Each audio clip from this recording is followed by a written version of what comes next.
So good morning, everyone. It's 11 o'clock and we're going to get started. So Susan Weston is going to tell us the art of the dramatic monologue, part 2 of part 1. Part 2 of part 1, yes. Susan, take it away. If you haven't already turned off your phone, would you please do that now? Did we figure this out? Do you know how to turn off your phone and turn it back on again? Great. Thank you, whoever did that. Thanks, Dave. So I found an audio tape of Denise Levertov reading this poem, 1984. And it's actually pretty good. It's not a video, it's just an audio. And so what I'm going to do is stand up here and move the texts so that it follows her. And then I'm going to shut that down and we're going to go to paper, because that's what I love to do, is mark things and circle things, put exclamation points. Okay, so also I want to say this is Jerry Bartlett's favorite poem of all time. And Jerry is here. So that's so great. Thank you. All right, I'm gonna start the audio, and you're gonna turn out the lights so we can see the text better. It doesn't have to be real better though. Okay.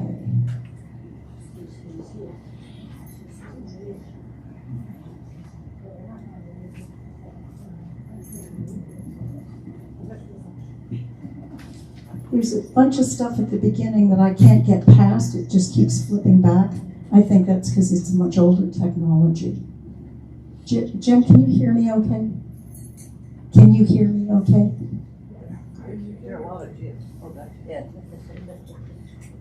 I wasn't sure. Is spoken by a tree who encountered Orpheus. And you know that Orpheus, as well as enchanting men and animals, also caused trees and other plants to follow him.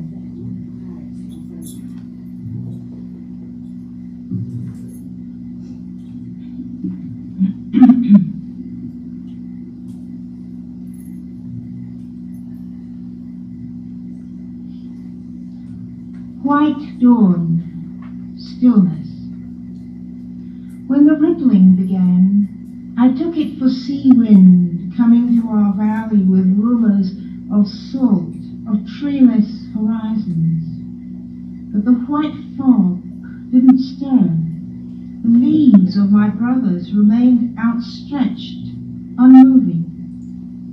Yet the rippling drew nearer, and then my own outermost branches began to tingle, almost as if fire had been lit below them too close, and their twig tips were drying and curling.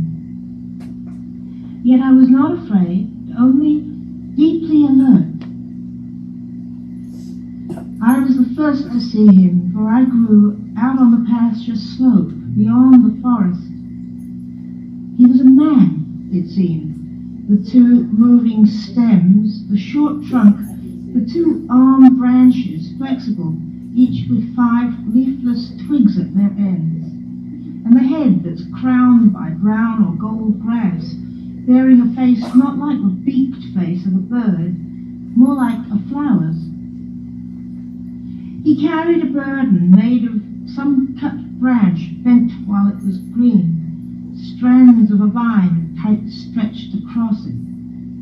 From this, when he touched it, and from his voice, which unlike the wind's voice had no need of our leaves and branches to complete its sound, came the ripple. But it was now no longer a ripple. He had come near and stopped in my first shadow. It was a wave that bathed me, as if rain rose from below and around me instead of falling. And what I felt was no longer a dry tingling. I seemed to be singing as he sang, I seemed to know what the lark knows. All my sap was mounting towards the sun that by now had risen. The mist was rising, the grass was drying, yet my roots felt music moisten them deep under earth. He came still closer, leaned on my trunk. The bark thrilled like a leaf still folded. Music. There was no twig of me not trembling with joy and fear.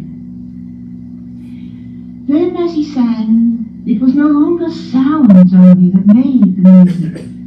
He spoke, and as no tree listens, I listened, and language came into my roots out of the earth, into my bark out of the air, into the pores of my greenest shoots, gently as dew.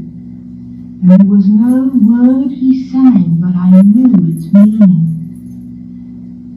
He told of journeys, of where sun and moon go while we stand in dark, of an earth journey he dreamed he would take someday, deeper than roots.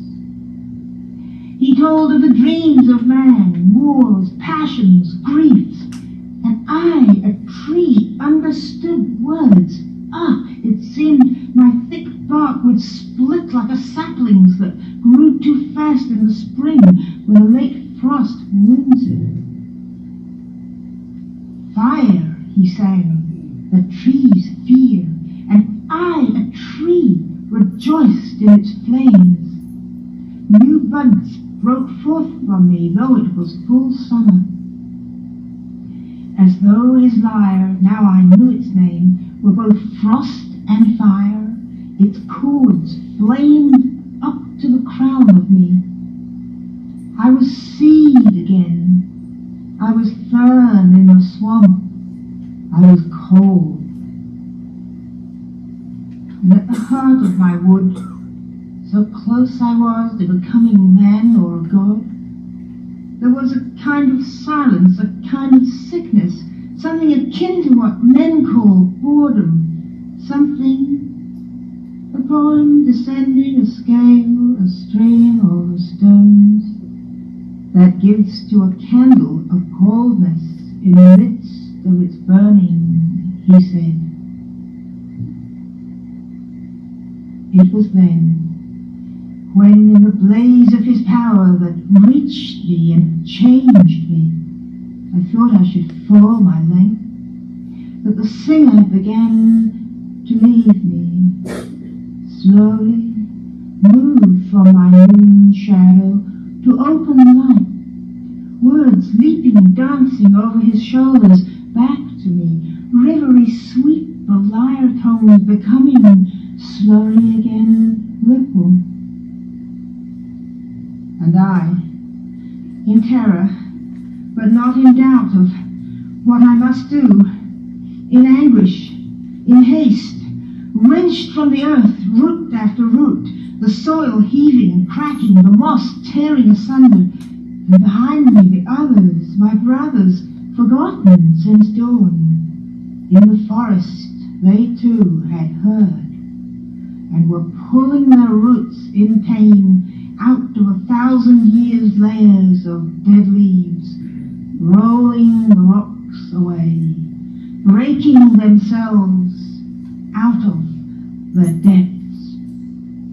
You would have thought we would lose the sound of the lyre, of the singing, so dreadful the storm sounds were, where there was no storm, no wind, but the rush of our branches moving, our trunks breasting the air. But the music reached us. Clumsily, stumbling over our own roots, rustling our leaves in answer, we moved, we followed. All day we followed, uphill and down. We learned to dance, for he would stop where the ground was flat, and words, he said, taught us to leap and wind in and out around one another in figures liars measured, designed. The singer laughed till he wept to see us. He was so glad. At sunset, we came to this place I stand in, this knoll with its ancient grove that was bare grass then. In the last light of that day, his song became farewell. He stilled our longing. He sang our sun-dried roots back into earth, watered them. All-night rain of music so quiet we could almost not hear it in the moonless dark. By dawn he was gone. We have stood here since, in our new life, we have waited. He does not return. It is said he made his earth journey and lost what he sought. It is said they felled him and cut up his limbs for firewood. And it is said his head still sang and was swept out to sea, singing. Perhaps he will not return, but what we have lived comes back to us.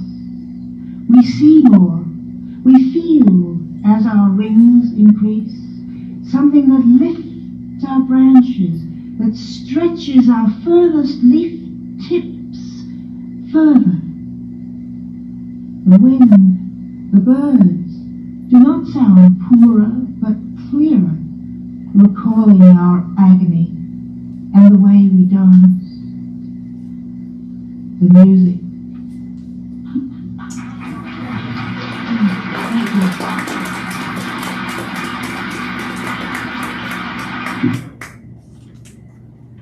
Ta-da!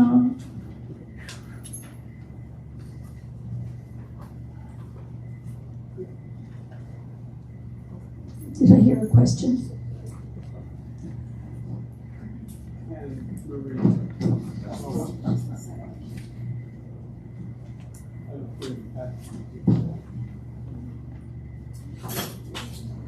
Oh, yeah.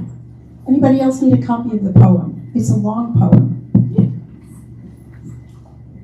Okay, we're good.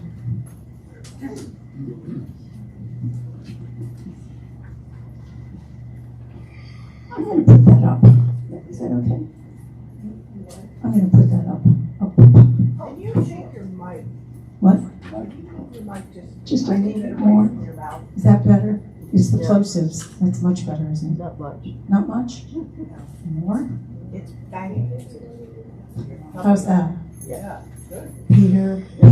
No. I'll skip all the. Yeah. I won't say any keys. Okay.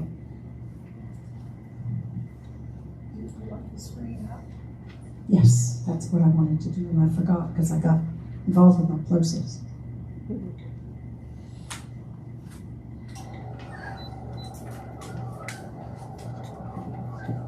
In Ovid, you all know the story of Orpheus and Eurydice, right? Where he goes down, they get married, she gets bitten by a snake and dies, and he takes his singing down into the depths of hell and convinces the gods, Proserpina and Hades, to let him escort her back out. You know that story, right? And the one thing is that he can't look back. So that's quite a story in itself, because they get almost, you can see the light, but he can't hear if she's there. And so he turns to see if she's there and pull her back into life, and she's gone. So that's a really, really famous, wonderful story fraught with all sorts of stuff all by itself. That's a story in Ovid. And in Ovid, according to that story, 3 years later, the scene with the trees happens. Levertov, I think, has telescoped that so that all of this is yet remaining when he comes. Orpheus is singing the trees up. I don't know why Ovid felt that it had to be after the episode with Eurydice, but that's where it is. I thought I would just mention that in case you happen to be reading Ovid. And so here is what Ovid does. There was a hill, and on this hill there was an open space, a level area made green by the grasses growing there. The place lacked shade until that poet born of heaven came to be in residence, and plucking his resounding lyre strings, he summoned many shade trees to his presence.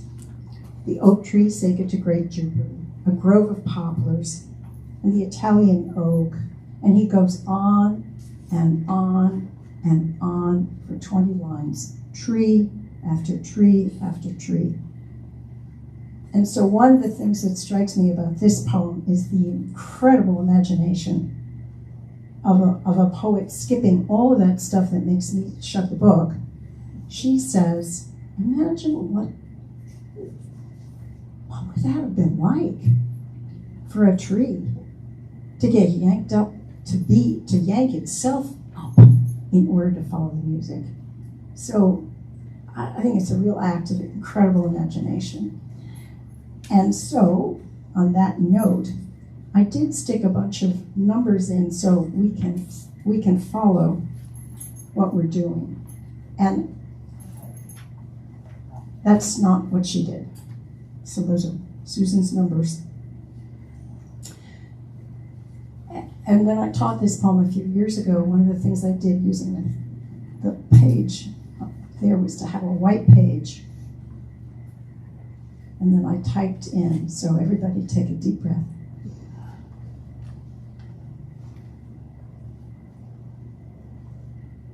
White dawn. And it's like something emerging out of the blankness, something emerging off the page, because she's all about the poetry. White dawn. When the rippling began, I took it for a sea wind coming to our valley with rumors of salt, of treeless horizons. But the white fog didn't stir. The leaves of my brothers remained outstretched, unmoving. Yet the rippling drew nearer, and then my own outermost branches began to tingle, almost as if fire had been lit below them, too close, and their twig tips were drying and curling. Yet I was not afraid, only deeply alert.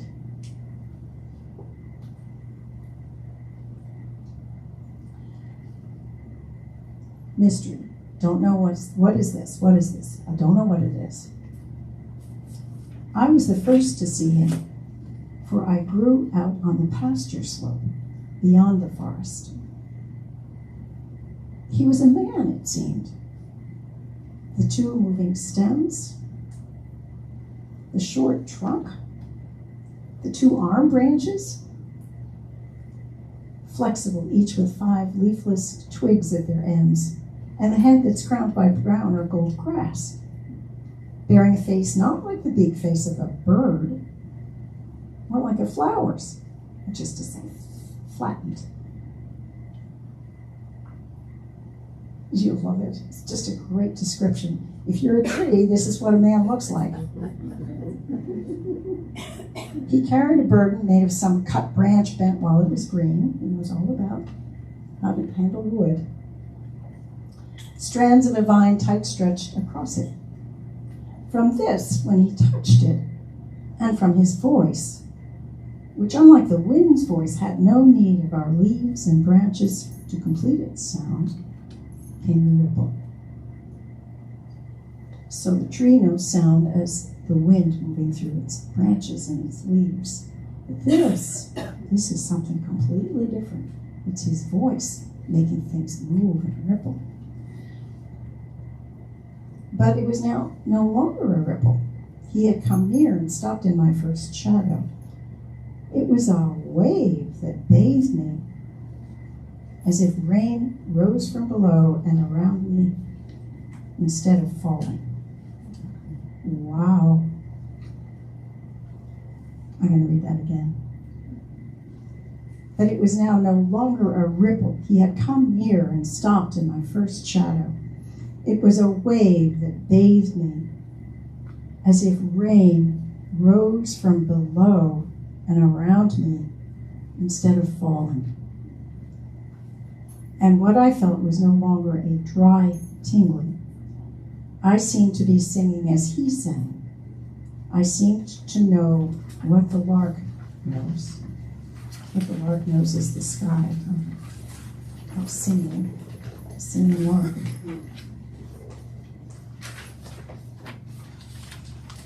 All my sap was mounting toward the sun that by now had risen. The mist was rising, the grass was drying, yet my roots felt music moisten them deep under earth. So one of the reasons that I did this poem today is because next week, Jim is going to do a class in Cathedral Hall with the piano on a section of the Wagner opera, Tristano and Isolde. And I think it is about the music. It is about the music and about the transformation that can happen. So I want to pause here. We're on it's a long poem, and I just want to take a few minutes to see if anybody has anything they'd like to say or ask. Richard. Well, on the previous page, on the previous page, she said something about the first shadow. Where'd it go? And yeah, he had come near and stopped in my first shadow. What does she mean by first shadow? Where's the first shadow on a tree? Furthest out. So he's coming from some distance. Okay. Orpheus is coming from some distance. And this is the first tree alone. And then there's a forest over here, spatially. Jim? The spacing and indentations of this poem are the poet's, not yours. Absolutely. And they seem musical because you have to pause, you have to breathe with these spaces. So this is another way that poet reaches us. That's an excellent comment that prevails through the whole poem, isn't it? That, remember last week we did Browning, and I read it so that the line breaks didn't stop, so that we had complete sentences. And then it was a few minutes before you guys tumbled to the fact that it's written in iambic pentameter and with rhyming couplets. It's a very structured, traditional structure of a poem. Denise Levertov is writing this in the late 1960s, when the world is in an upheaval and poetry has taken a sharp turn away from those traditions. And she talks about this as a scoring. Again, there's that music, that she's trying to score the poem. It's a pretty amazing thing. So I think you've said something really important. What she's doing here is abandon all that stuff about I ams, how many feet in a line. If there are rhymes, they're probably internal rather than on the end of the lines. But what she gives us is a score and pauses. So white dawn, stillness. When the rippling began. Peggy's over there.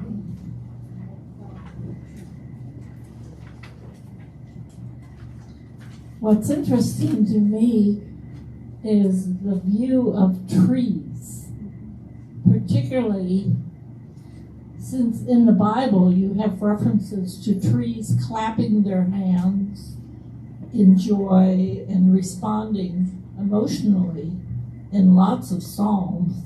And there's a book called The Overstory, which I don't know, which really emphasize trees communicating with one another and with human beings too. That's just such a view of trees that is just lovely. It is lovely. And I think environmentalism was certainly started. I mean, she was an environmentalist, passionate activist against the war, the Vietnam War. Remember that, guys?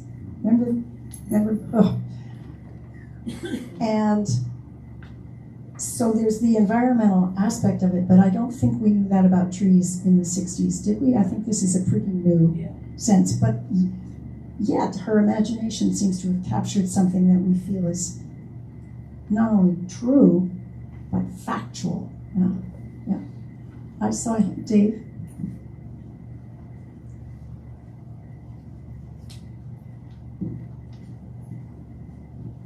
I believe this tree is having an orgasm. Excuse me, but there's somebody else who also thinks that. Yeah, I think it's very clear and very sensitively portrayed in both the words and the feelings. Can't prove it, but that's my... Well, you know, and you got there really fast. So, you want to say more about that, Dave? Just what makes you say that? Could you prove this? I doubt this. I don't think that's true. Yeah. The pleasure is going from the ground up, you know, and no longer a ripple, it's a wave. I mean, I think the language indicates that, but I wouldn't make too much of it, except I think this poem has a lot of depth in it, a lot of possibilities, and that's one I see in it, that's all. The tingling, and then look at the bottom of the first page of your handout. I seem to know what the lark knows. I'm sorry. All my sap was mounting towards the sun, which is that, again, a wave, the sap rising. It's not rain falling, it's coming up from the earth, mounting towards the sun that by now had risen. So, if that's the case, what gender is the tree? What pronoun should I be using as I talk about this tree? She or he? Kathy says she. Jerry Bartlett says she. She? Is there a consensus? Well, let me remind people that not all sexual relationships are heterosexual. Thank you, Hava. Yes. But wait, okay. And this tree has always felt quite male to me. Well, I was going to confess that even though there's an emerging consensus on this, I've always thought it was a male tree. And when Jerry Bartlett said to me, "This is a female tree and this is an orgasm," I said, "Oh." With that sort of course it is. And I think maybe, I don't know whether Denise Levertov even thought about this. What gender is the tree? What kind of sexuality is going on here? Yeah. So, yes. Yes, maybe a time when the use of the pronoun they is appropriate.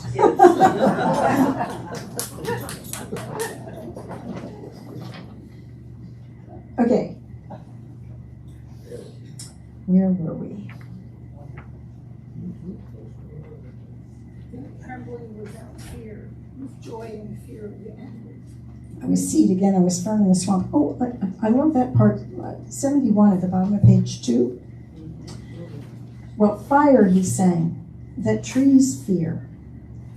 And I, a tree, rejoiced in its flames. So he's learning. She. I'll go with you guys. They. I can't do that one because of the grammar sounds so off. New buds broke forth for me, though it was full summer. As though he's lyre. Now I knew its name. So suddenly, one of the magical things that's happened is he's learning language. I'm sorry, that's just where I am. Sorry, let it go. Yeah. As though his lyre, now I knew its name, were both frost and fire. Its cord flamed up the crown of me. There's that orgasmic sense again. But here, I was seed again, I was fern in the swamp, I was coal. Now the poem takes a turn here. What's happening when you say I was seed, I was fern, I was coal? I'm pretty damn sure that Ovid did not know that coal came from trees millennia ago. I think that the poem is reaching in, it's dissolving time now. So this poem is a hugely ambitious poem. This is what's happening here. Huge. I was seed again, I was fern in the swamp, and I was coal. All right. I'll say something about that. There I am. The tree is taken back to its, not to its origins, to before its origins, down to something really basic and hidden. I mean, I was going to say this later, but I can't help reading Orpheus as a Christ figure. The whole thing about when is he coming back and the transformation of being with him, the utter transformative power. So this is part of that utter transformative power. Who am I? What am I? I'm a tree, but I'm not afraid of fire. I'm learning language. I can sing like a lark, and I'm getting a sense of where I come from. You know, it's clearly, I see all the sexual stuff in it, but it's clearly also a spiritual encounter. Absolutely spiritual encounter. Absolutely spiritual encounter. So this is the place, thank you, Hava, I guess, for, I was going to talk about this in a little bit, but this is the perfect place to say Denise Levertov was born to a Welsh mother and a father who was from Russia and had to move out of Russia. He was a Hasidic Jew, studied mysticism, and converted to Christianity and became an Anglican priest. I mean, this is a complicated guy. The two parents homeschooled Denise Levertov and her older sister. And it was an unconventional education because Mrs. Levertov didn't really care about math. And so Denise Levertov, kind of like me, Daryl, not so good at math. Can't do the tip, can't get the tip added to the, okay. So he just had books pouring in through the doors. They were surrounded by books in many languages. I'm pretty sure she read Ovid in the original because her mother would have insisted on that. She was incredibly well read. And what you pick up from the audio is that she never quite lost her British accent, but she became thoroughly American. She, at the end of World War II, she was working at a turkey. How could she be working at a turkey farm? She was working at a turkey farm and somehow met this American, Mitchell Goodman. They got married, and in 1948, they moved to the U.S. And she said it was like learning a new language. The cadences, for a poet, the cadences are completely different. And I think Pat would testify to that. It's like, you guys, doesn't sound right at all. And she was reading all the American poets, among them especially William Carlos Williams, who had introduced this funny shattered line. So what she brings to it is the shattered line gets full of spaces between sections, phrases, to create that sense of the breath. Here's where you take a pause. And the thing grows. And, okay, so from the beginning, she is an atheist. But full of that sort of numinousness that happens if you pay a really close attention to something, like a flower, a tree, mockingbirds for Mary Oliver. And she got deeply involved in the anti-war activities, and it didn't do any good. Same thing with the nuclear stuff. Remember strontium in the milk? Deeply involved in this stuff, and began to despair because there was, and I think we're feeling that again now. What can we do to make this change happen? So there was some despair in there, and this poem is at the end of a collection called Relearning the Alphabet. It's like, okay, this poetry isn't working anymore. I am lost. I don't know what to do. I'm going to relearn the alphabet. And this poem also then begins to take what used to be a kind of sense of wonder at the physical world and inserts this element of a kind of mystical. The mysticism has always been there, but now it's got a source. And this journey ends up with her not only espousing Christianity, but converting to Catholicism toward the end of her life. So this is a profound spiritual journey. I find the early poetry profoundly spiritual because it's this ecstasy over the natural world. But that reduces her to Mary Oliver. I'm sorry if you're a Mary Oliver fan, but Mary Oliver is here and Denise Levertov is here. And so there's that ecstasy about the natural world. In this poem, as Hava has pointed out, there's a real sense that there's something divine happening here. Kathy? Yes. Thank you. I'm sure I read this before, but reading it today, my first thought was, this is so much fun. I feel like I'm a tree. So that was, I really got into it. And I just want to add, since we're talking about doing this kind of, I think it's the magic of this poem that some of us feel like it's a she and some of us feel like it's a he. It's the sheer magic of the poem. It's wonderful. Yes, thank you. Thank you.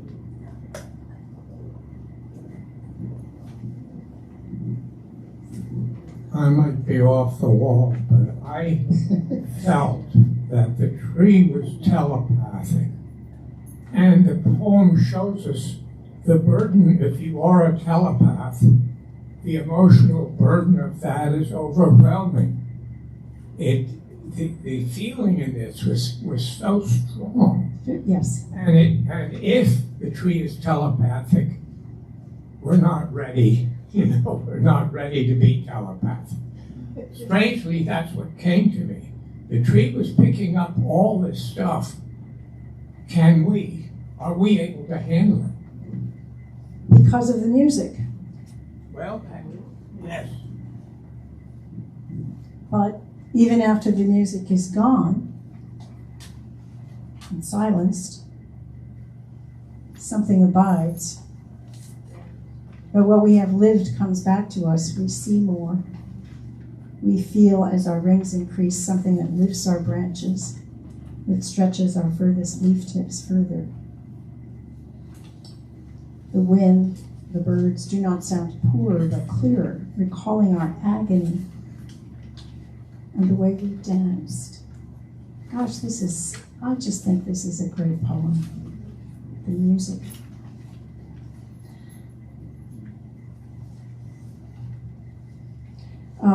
So the terror part, let's look at the terror part, which is on page 3, just below line 92.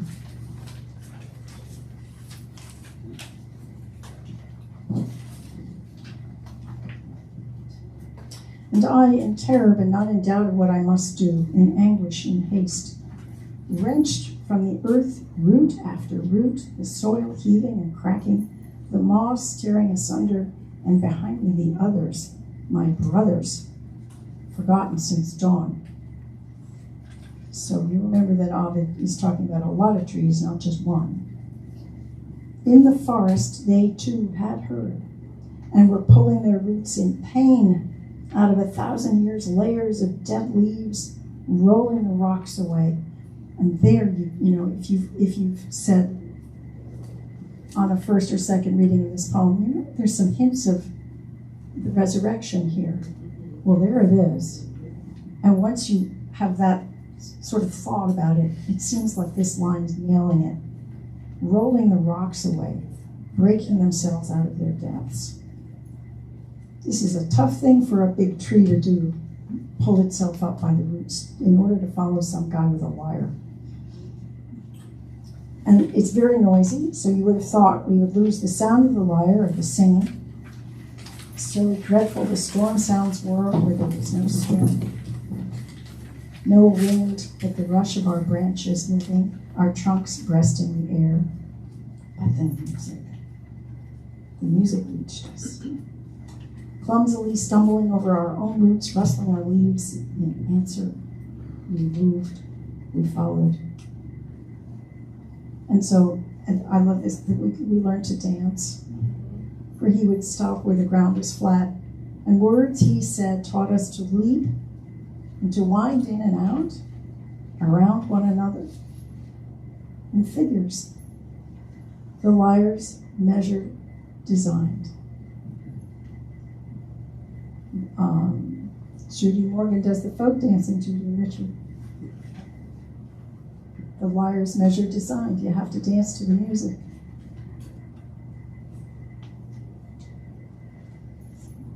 The singer laughed till he wept to see us. He was so glad. At sunset, we came to this place I stand in, this knoll with its ancient grove that was bare grass then. Ooh, look how the time has flipped.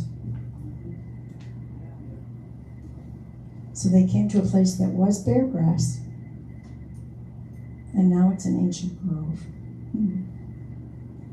In the last light of that day, his song became farewell. He stilled our longing.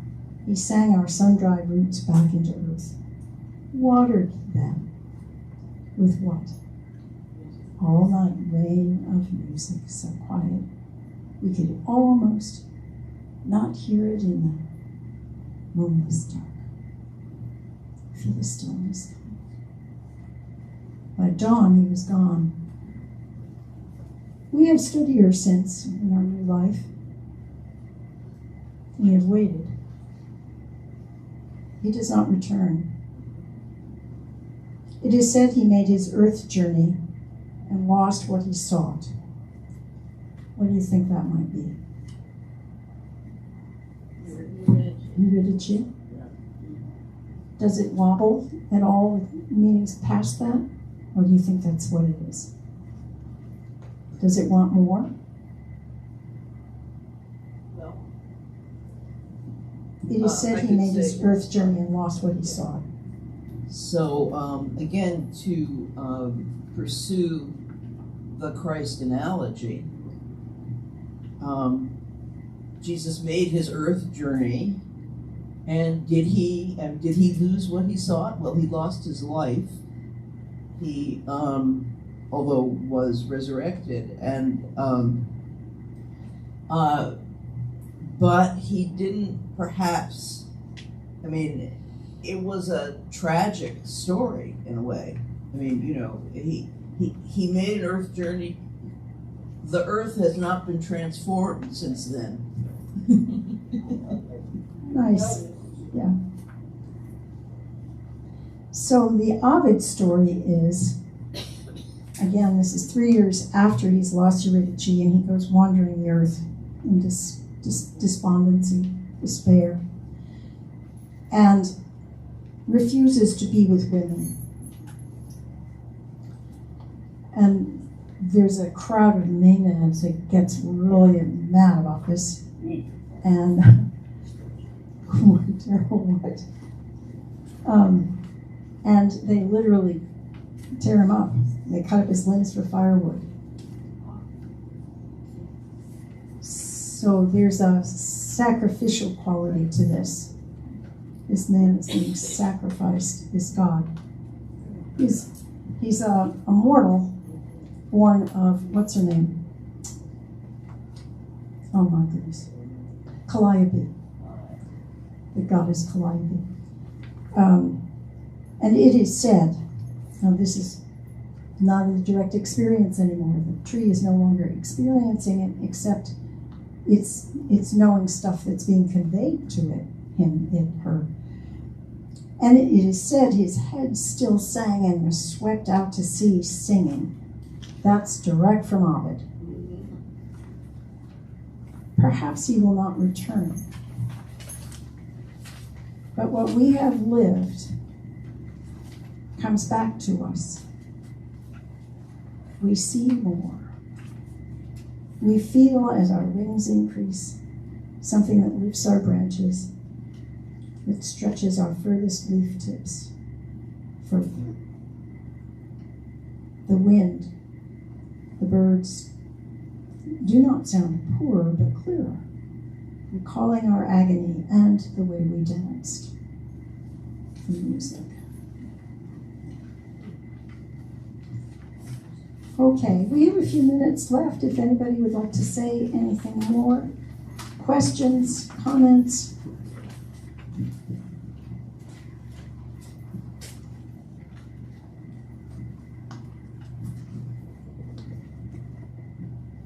I just noticed that on the top of page 3, the second line, there's an explicit comment about transformation, metamorphosis. So close I was to becoming man or God. I mean, there is. Good, that's good, yes. It's quite explicit, yeah.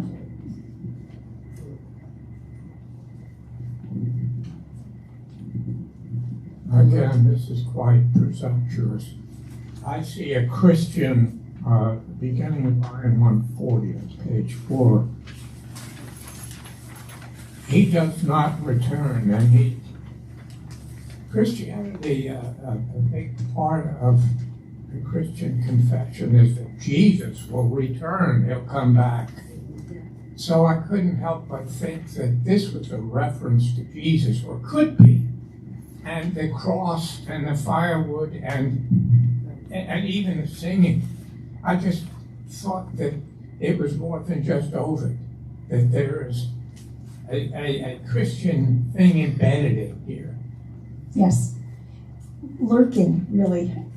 It's not explicit, but the whole poem lifts you up to something much bigger that feels like a journey of a mystical journey toward belief in the divine. And if it's got hints of all this Christianity that she's going toward at this time in her life. Where is the other? Ah, I got it. okay. Keep getting your exercise in. Susan, can you help me understand page 3, the top 6 or 7 lines, especially the parentheses, the poem descended to scale a stream over stones, is between something and that. I don't understand that part about the candle and the boredom. Well, I don't understand about the boredom, but I do. Isn't it true that at the very center of the candle there's a space? Don't you remember when we were kids, we used to put our finger into the candle? There was a thing, some stupid game that we would play where the candle was not hot. The center of the candle is not hot. That's true, I think. You mean the flame? No, it's a flame. The flame, the center of the flame. The center, yeah. There is a place at the center of the flame that is, it's not cold, but in the midst of it's burning. But what's going on with the boredom, I don't know, unless it's a moment of such stillness, blankness. At the heart of my wood, so close I was to becoming a man or God, there was a kind of silence, a kind of sickness, something akin, but not the same, akin to what men call boredom. Something that gives to a candle a coldness in the midst of its burning. I have no idea. Dave? Yeah, the issue of sacrifice, if you've had a transformative experience, you've got to root yourself from the old life. So this tree has to be pulled out, right out of the ground, and all the pain and the anguish that represents when you choose something beyond the norm or something that is not acceptable to the majority. I think this sacrificial element that was mentioned is indicative of that, I believe. So, and the lines come right after I was seed again, I was fur in the swamp, I was coal, which, as Hobbes pointed out, really says the poem is taking a leap there. And it's almost like, that's it. Now there's a kind of, not silence, but calm that you're talking about. At the heart of my wood, there was a kind of silence, a feeling of completion. Could you say what you said again? Can you? When you hear the music, yeah, the transformation that music provides, the authentic response is to rip yourself out of your old life with all pain and tragedy that represents, and search for something beyond where you were. So this tree can't stay rooted in that old spot anymore. And now that it's moved, we're at that point, there's a turning point in the poem. Now that it's moved, there's a kind of calm. So calm it feels a little bit like boredom, a kind of sickness. It hasn't moved at that point, the tree. It doesn't move till Yes, you're right, you're right. So I don't... But what I think, again, is this is more on the redemptive power of the encounter. That is, I was so close to becoming a man or God that I experienced this human boredom or whatever. And it was then, when in the blaze of his power that reached and changed me, I thought I should fall my length. It's then he rips himself out of the ground, because this music, this spiritual power is saying, even to that boredom at your heart, this is it, baby. Listen to me and follow me. Okay. And I just, wanted to mention also the way Jesus is called the Lord of the dance in the New Testament. Oh. The Lord of the dance. Wow, that's pretty nice. Jerry. When you introduced this poem to me, my initial reaction was, this is the sexiest poem I've ever read, and I'm seeing now much more in it, but for sure my feeling about trees has changed forever. They're really human. I'm not sure about the spiritual, but that could be too. So is it Louise Lacey wants to say something? Well, I was going to comment back to boredom, but overall the poem, I just love the poem. I mean, it's so intense, so alive. I wonder whether boredom could also have been a sense of fear, whether he had some fear that the music was leaving. I don't know. I've puzzled over that little section. I think we sort of got there. There's like a moment of rest almost. It's a pause to get ready for the transformation. I just, the other day at Hava's class on last Thursday, she was so careful to cite her sources. Hava is a scholar. I am a magpie. I never know where I got something, but I found this wonderful thing. And I don't know where I got it. I don't know if it's Denise Levertov or some critic, but that this is a poetry that captures the energies of the attentive consciousness. Poetry that captures the energies, isn't it? The poem is so full of energy. The energies of the attentive consciousness. And what's so great about this poem is that, look at us, we're just so engaged with this and so alive with the poem itself. It's just great. So you need to read this poem once a year. Okay, Can't do it without you. okay, wait. Thank you for Jerry Bartlett's husband. also Ann. I'm so glad you had the reading by her because it made sense out of the pauses and that sort of thing. The word just splattered across the page, but that made her come alive. Just a side issue, when Susan gave us a copy some years ago, and this is a picture. This is a picture of Denise Levertov, and the first time I saw that, I said, "That's Jerry." Oh, this is Jerry's poem, and this is Jerry. That's pretty much how she looked a few years ago. Yeah, I'd like to just quickly add that it was really wonderful to have her reading the poem. Yes. So thank you for finding that. And just right in that same place where we were, where she said, the poem descended a scale that streamed over stones. And she went just right in. Yeah, it's like the stream going over the stones. Yes.